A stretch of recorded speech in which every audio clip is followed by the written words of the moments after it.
Thank you. Thank you, New Hampshire.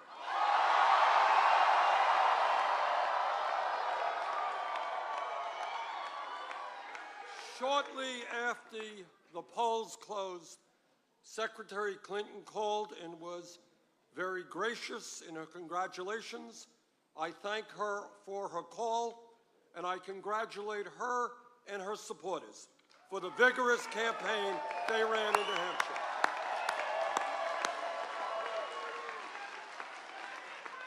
And let me take this opportunity to thank the many, many thousands of volunteers here in the Granite State who work so tirelessly.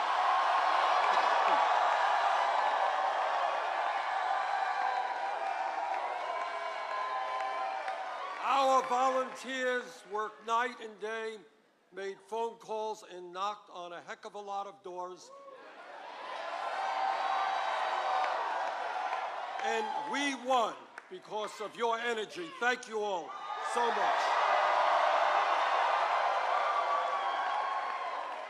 And I want to thank Julia Barnes and our great campaign staff.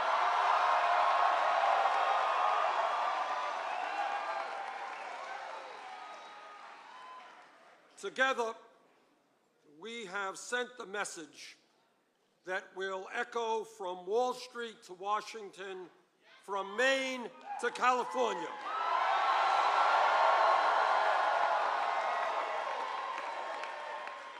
And that is that the government of our great country belongs to all of the people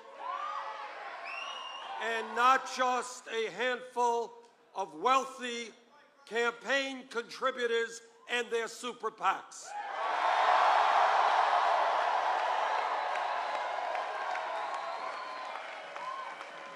Nine months ago, we began our campaign here in New Hampshire. We had no campaign organization, we had no money, and we were taking on the most powerful political organization in the United States of America.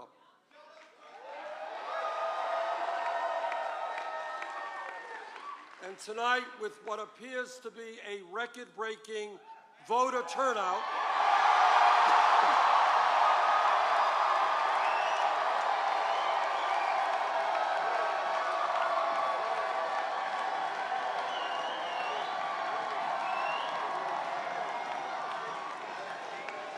because of a huge voter turnout, and I say huge, we won because we harnessed the energy and the excitement that the Democratic Party will need to succeed in November.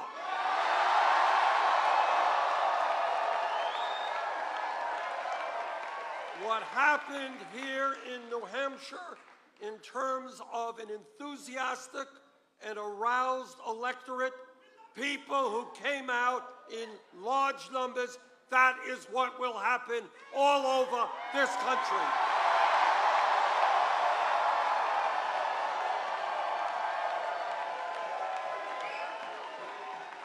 And let us never forget, Democrats and progressives win when voter turnout is high. Republicans win when people are demoralized and voter turnout is low.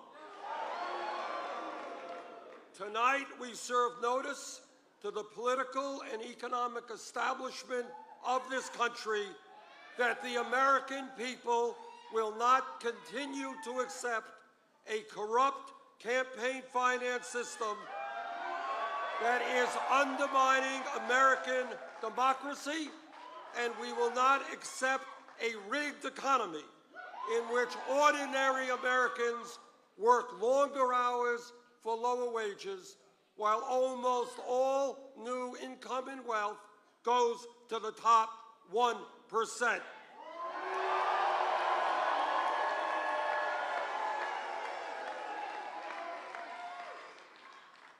I want to take this opportunity again to congratulate Secretary Clinton and her organization and supporters for waging a vigorous campaign. I hope that in the days ahead we can continue to wage a strong, issue-oriented campaign and bring new people into the political process.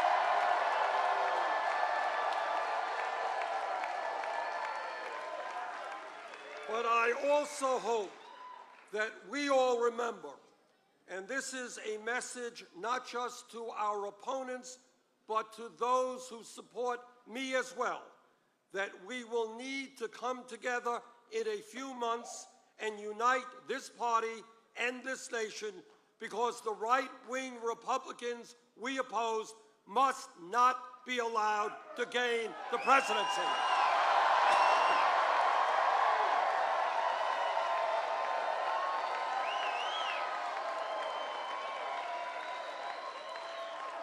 As we all remember, the last time Republicans occupied the White House, their trickle-down economic policies drove us into the worst economic downturn since the Depression of the 1930s.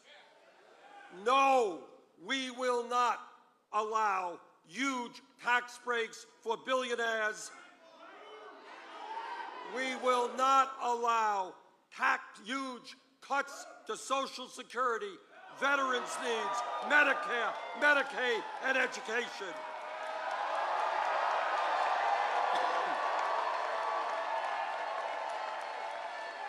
No, we will not allow back into the White House a political party which is so beholden to the fossil fuel industry that they cannot even acknowledge the scientific reality of climate change, let alone do anything about it.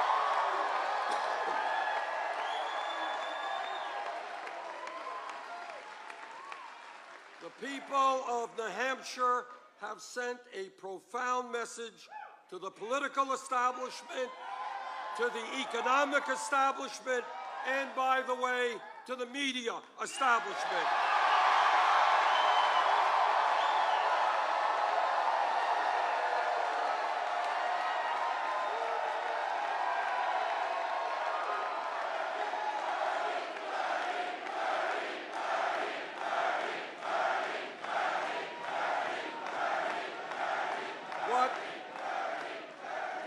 What the people here have said is that given the enormous crises facing our country, it is just too late for the same old establishment politics and establishment economics. The people want real change.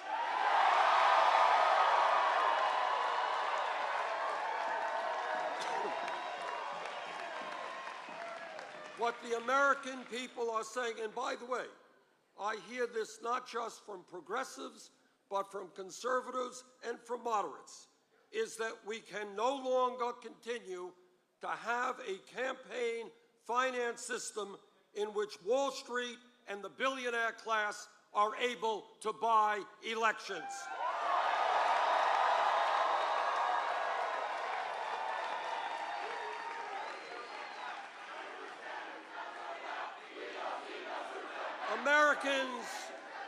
Americans, no matter what their political view may be, understand that that is not what democracy is about.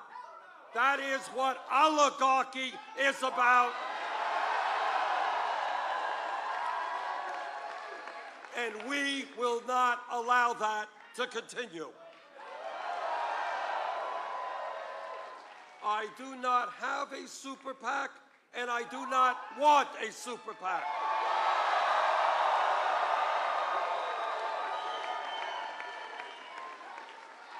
I am overwhelmed, and I am deeply moved, far more than I can express in words, by the fact that our campaign's financial support comes from more than 1 million Americans who have made more than $3 million individual contributions.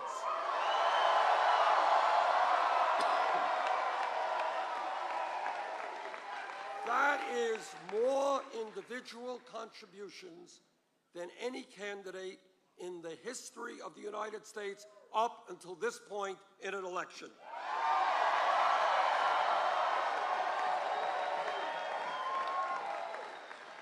And do you know what that average contribution was? $27.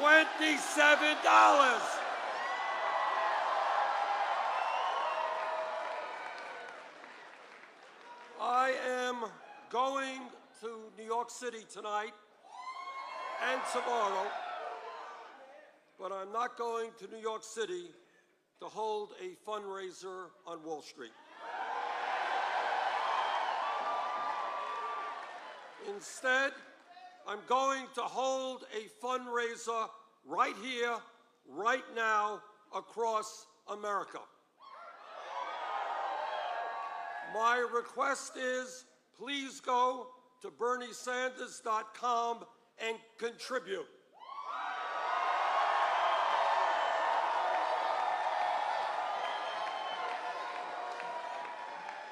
Please help us raise the funds we need, whether it's $10 or $20 or $50. Help us raise the money we need to take the fight to Nevada, South Carolina, and the states on Super Tuesday.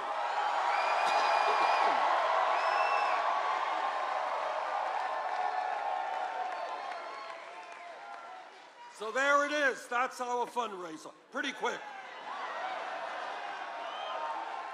Now, what the American people understand is that our great country was based on a simple principle, and that principle is fairness. Let me be very clear. It is not fair when we have more income and wealth inequality today than almost any major country on earth, and when the top 0.1% now owns almost as much wealth as the bottom 90%. That's not fair.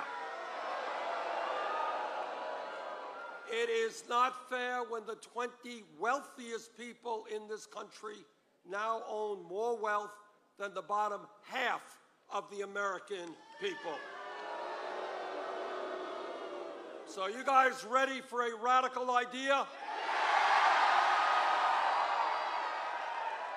Together, we are going to create an economy that works for all of us, not just the 1%.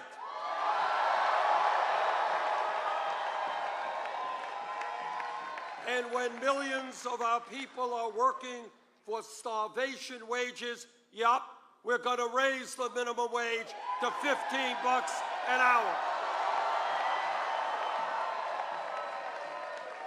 And we are going to bring pay equity for women.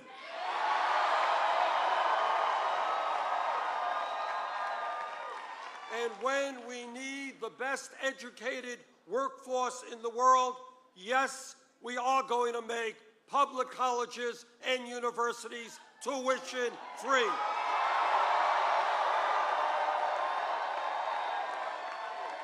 And for the millions of Americans struggling with horrendous levels of student debt, we are going to substantially ease that burden.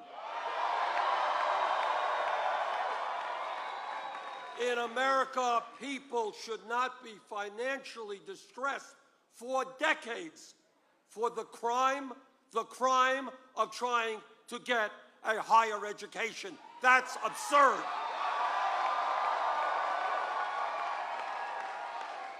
Well, my critics say, you know, Bernie, that's a great idea. You're into all this free stuff. How are you going to pay for it? I will tell you how we're going to pay for it. We're going to impose a tax on Wall Street speculation.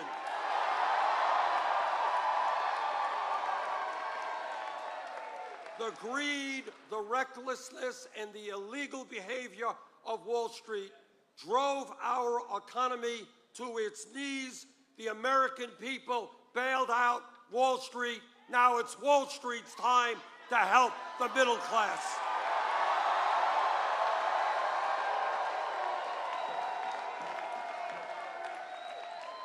And when we talk about transforming America, it means ending the disgrace of this country having more people in jail than any other country in the world, disproportionately African American and Latino. Not only are we going to fight to end institutional racism and a broken criminal justice system,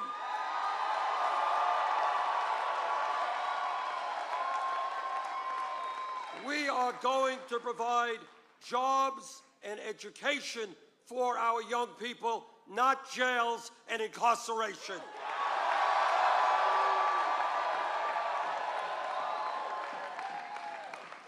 And let me say that as a member of the Energy Committee in the Senate and the Environmental Committee, the debate is over.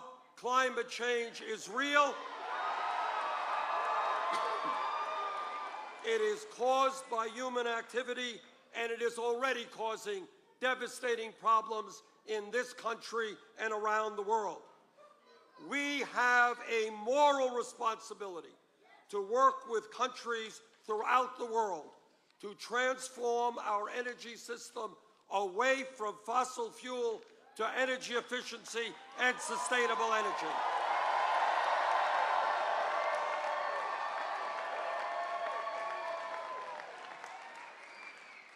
Now, I have been criticized during this campaign for many, many things.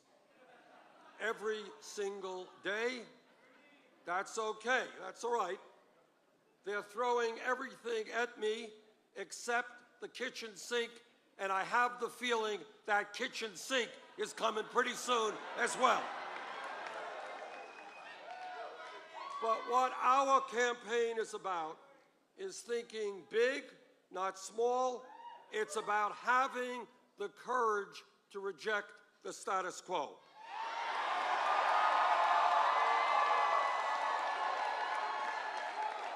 It's about saying that in a time when every major country on earth guarantees health care to all of their people, we should be doing the same in our great country.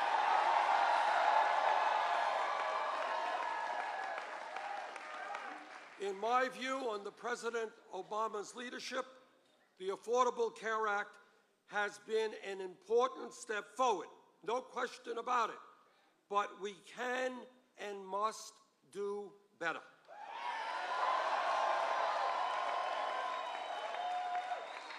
$29 million Americans should not remain uninsured. An even greater number should not be underinsured with large deductibles and co-payments.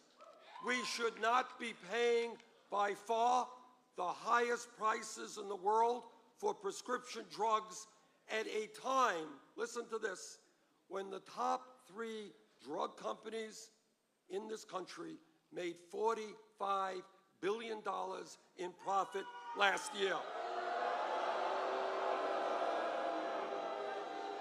That is an obscenity. And let me tell you something. When we make it to the White House,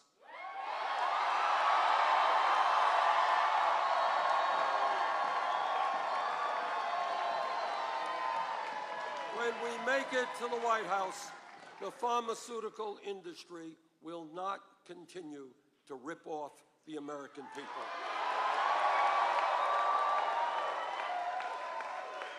And further, it makes no sense that as a nation, we continue to spend far, far more per capita than do the people of any other nation, all of whom guarantee health care to all of their people. And that is why I believe in a Medicare for all single-payer program.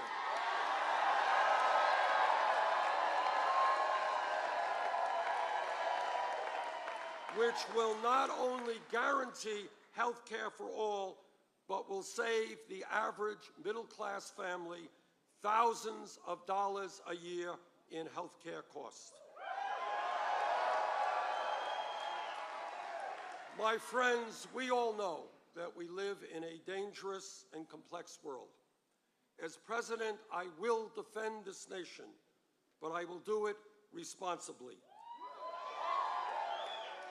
I voted against the war in Iraq.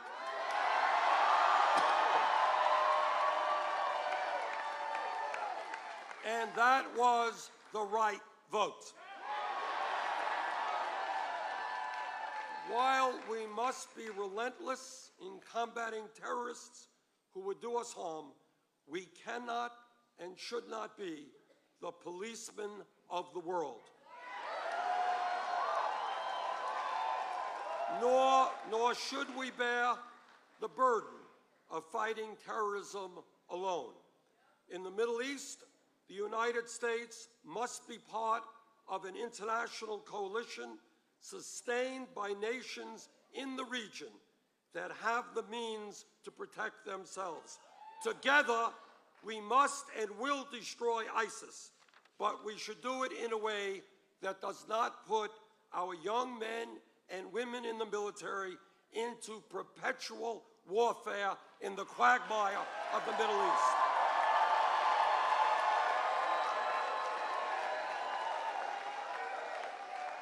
My friends, we must fix our broken immigration system that divides families and create a path toward citizenship for hard-working people who are living in the shadows.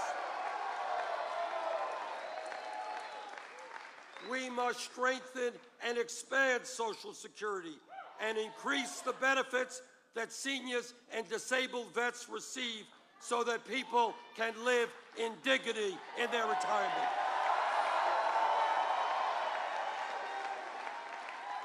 We must rebuild our crumbling infrastructure, and when we do that, we create millions of decent-paying jobs.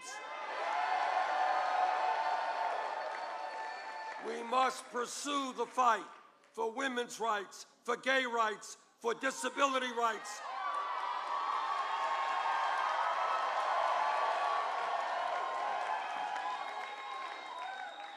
We must, against stronger and stronger opposition, protect the right of a woman to control her own body.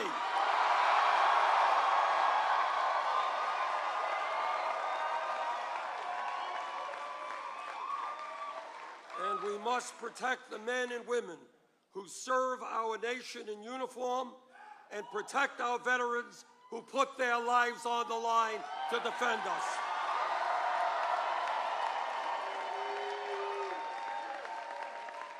My friends, we must tell the billionaire class and the 1% that they cannot have it all. At a time of massive wealth and income inequality, the wealthiest people and largest corporations in this country will start paying their fair share of taxes.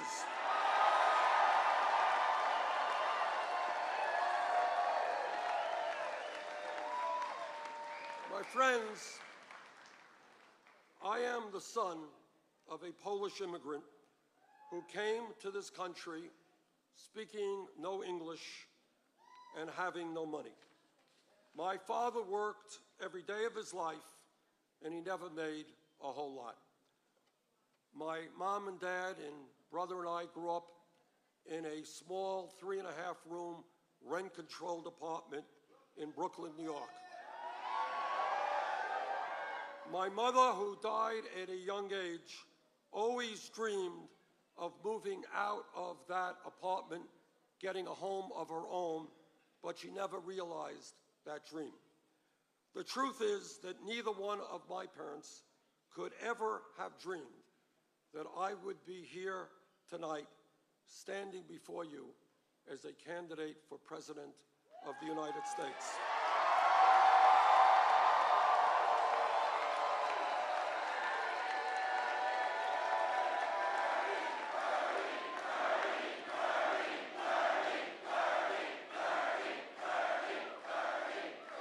This is the promise of America, and this is the promise we must keep alive for future generations.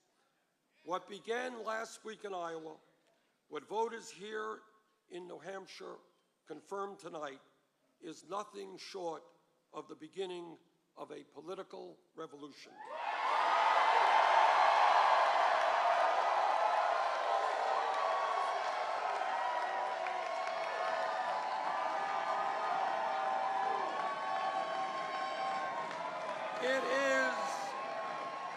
It is a political revolution that will bring tens of millions of our people together. It will bring together working people who have given up on the political process. It will bring together young people who have never participated in the political process. It will bring together blacks and whites, Latinos, Asian Americans, Native Americans, straight and gay, male and female, people who were born in America and people who immigrated here.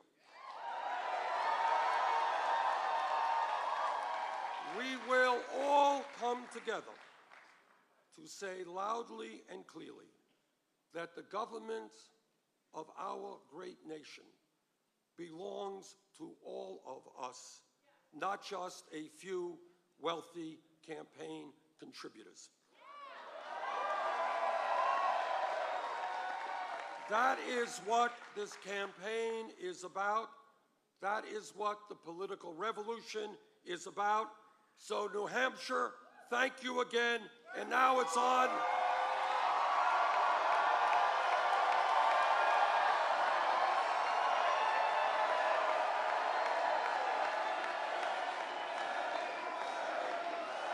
Thank you, New Hampshire. And now it's on to Nevada, South Carolina, and beyond.